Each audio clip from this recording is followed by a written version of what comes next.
امیر المومنین حضرت علی علیہ السلام کا بغیر نقطہ خطبہ۔ یہ خطبہ حضرت امیر المومنین علیہ السلام کے معجزات میں شمار کیا جاتا ہے۔ اس خطبے میں اول تا آخر کسی بھی لفظ میں نقطہ نہیں ہے، حالانکہ زبان عرب میں نقطے کے بغیر کوئی جملہ استعمال کرنا بہت ہی مشکل ہے، لیکن فصاحت و بلاغت کے شہسوار علی ابن ابی طالب علیہ السلام نے ایسا خطبہ ارشاد فرمایا جس کے جملوں میں کوئی نقطہ موجود نہیں ہے۔ بسم اللہ الرحمن الرحیم۔ الحمد للہ الملک المحمود المالک الودود، مصور کل مولود ومعال کل مطرود، ساطح المہادی وموتد الاوتار ومرسل الامطار ومسہل الاوتار۔ اللہ کے نام سے شروع کرتا ہوں جو بڑا مہربان رحم کرنے والا ہے۔ میں اللہ کی حمد کرتا ہوں جو بادشاہ ہے، حمد کردہ مالک ہے، محبت کرنے والا، ہر مولود کا مصور اور ہر ٹھکرائے ہوئے کی باز گشت ہے، فرش زندگی کا بچھانے والا، پہاڑوں کا قائم کرنے والا، بارش کا بھیجنے والا اور سختیوں کو آسان کرنے والا ہے۔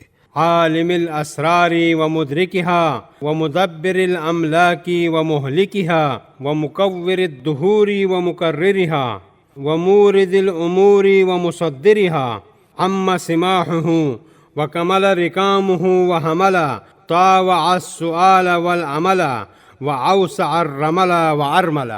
وہ اسرار کا جاننے والا، مدرک اور ملکوں کا چلانے والا اور ان کو برباد کرنے والا ہے، اور زمانوں کو گردش دینے والا، ان کا لوٹانے والا اور امور کا مورد و مصدر ہے۔ اس کی ثقافت عام ہے اور اس کا انتظام کامل ہے۔ اس نے مہلت دی ہے اور سوال و امید میں مطاوعت پیدا کی ہے، اور رمل اور ارمل کو وسعت دی۔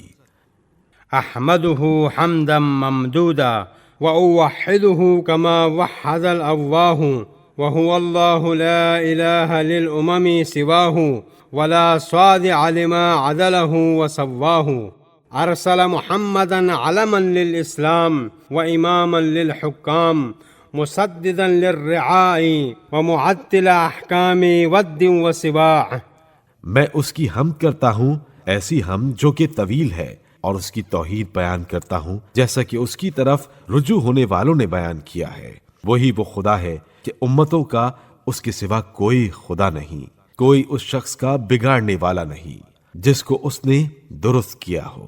اس نے محمد صلی اللہ علیہ وآلہ وسلم کو اسلام کا علم اور حکام کا امام، زیادتیوں کا روکنے والا اور ود اور سوا کے احکام کو باطل کرنے والا بنا کر بھیجا۔ أعلم وعلم وحكم وأحكم وأصل الأصول ومهد وأكد الموعود وأوعد، أوصل الله له الإكرام وأودع روحه السلام ورحمه وأهله الكرام، ما لمع رائل وملع دال وطلع هلال وسمع إهلال۔ اس نے تعلیم دی اور حکم دیا اور رسولوں کو مقرر کیا اور ہدایت کی وعدہ وفائی کی تاکید کی، اور اللہ نے اکرام کو اس کے ساتھ متصل کر لیا اور ودیت کی روح کو سلامتی کے ساتھ، اور اس پر رحم اور اس کے اہل بیت کو مکرم کیا، جب تک سراب کی چمک باقی ہے اور چاند روشن ہے اور ہلال کو دیکھنے والا سنتا رہے۔ اعملوا رعاكم الله أصلح الأعمال واسلكوا مسالك الحلال واطرحوا الحرام ودعوه واسمعوا أمر الله وعوه وصلوا الأرحام وراعوها وعاسوا الأهواء واردعوها وصاهروا أهل الصلاح والورع وصارموا رهط اللهو والطمع ومصاهركم أطهر الأحرار مولدا۔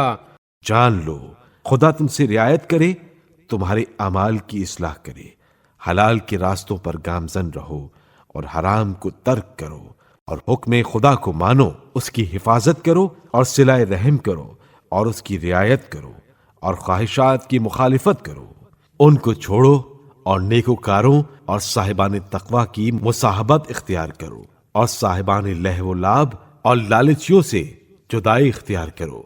تمہارے ہم صحبت لوگ معاملات کی حیثیت سے پاک و پاکیزہ ہوں، وأسراهم سؤددا وأحلاهم موردا وها هو أمكم وحل حرمكم مملكا عروسكم المكرم وماهر لها كما مهر رسول الله سلمہ، اور سرداری کی حیثیت سے منتخب ہوں، اور بحیثیت میزبان کے شیریں بیان ہوں، اور آگاہ ہو کہ اسی نے حرام کیا ہے تمہاری ماؤں کو اور حلال کیا ہے تمہاری بیویوں کو، اور مالک بنایا ہے تم کو تمہاری مکرم دلہنوں کا، اور بنایا ہے تم کو ان کا مہر دینے والا، جیسا کہ رسول اللہ صلی اللہ علیہ وآلہ وسلم نے ام سلمہ کو مہر ادا کیا۔